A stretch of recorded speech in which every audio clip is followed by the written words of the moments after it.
ভাই আপনাকে এদিকে কি কি আছে? স্যার আমাদের এখানে French fry, Thai chicken, burger. Okay okay, thank you. আমার একটা বার্গার দেন। স্যার বিদ্যুতে বসেন, 10 মিনিট সময় লাগবে, দিচ্ছি।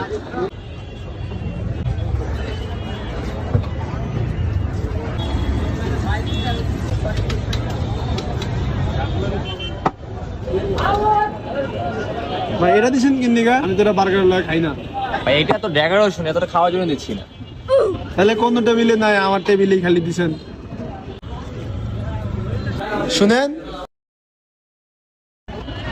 তো ওয়াইফাই পাসওয়ার্ডটা দেন। স্যার আমাদের এখানে তো ওয়াইফাই নাই। তাহলে হটস্পট দেন। স্যার আমার তো ফোনই নেই। তাহলে বার্গারের একটা দাম কত? স্যার আমাদের বার্গারটার দাম হচ্ছে মাত্র 300 টাকা।